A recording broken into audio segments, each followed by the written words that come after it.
This is an answer in response to a demand, spoken in invisible, each innuendo a dangerous syllable, dancing abuse into the roots of a violent dialect, written in the language of expectation. This is in response to disrespect and objectification. No, I don't want to be the inspiration for your love song or erotic poem. In the minds of the most ignorant men, the word muse is a mangled synonym for baby's mama or ex-wife, which over time begins to sound a lot like scorned former lover, and I am not to be mistaken for some fool-ass nigga's time waster, a baby maker's waist winder, yet another booty shaker fresh off the assembly line, ass and thighs, factory fresh for the lustful eyes of uncivilized motherfuckers, overly plucked and made up, primed to grind her way into the wet dreams of teenage boys hiding inside the bodies of grown men. Their saliva a kerosene mist married to oxygen, hot with misogyny and pedophilia.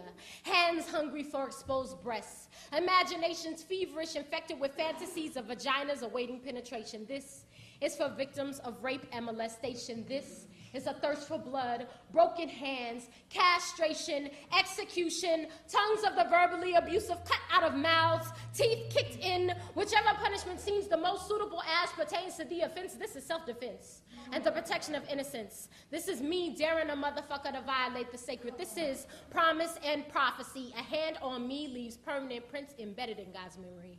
This is for women like me, fully clothed, ears inverted, on our way to school or work, minding our business. Pardon me, but I prefer not to listen to tacky-ass pickup lines and other forms of unsolicited attention from wolves clothed in human skin. This is for daughters and sisters who can't be convinced that video vixen qualifies as an acceptable aspiration, who've got too much intellect and talent to be walking around here naked. This is rejection of the perception of the female gender as a collective of backshot technicians and gold diggers. I'm not your laundry washer or your babysitter, your black-tailed Playboy bunny pimped out in the pages of Penthouse, pole sliding, lap dancing, passenger seat riding, or gangster bitch, or porno flick starlet. I'm not your militant feminist stereotype or your late-night escape, your latest rape victim. A warm body to replace previous conquests, faces misplaced in the short-term memory of the male species. Naive, underage, willing, silly, jailbait thrill, the nearest receptacle just waiting to be filled with your drunk-ass sperm. Maniacal psychology, impertinent philosophy, negativity, and insecurity. This is a vow to protect women like me. This is a demand for respect. This is a threat to sever hands and break necks. This is a warning cleverly worded to sound like poetry.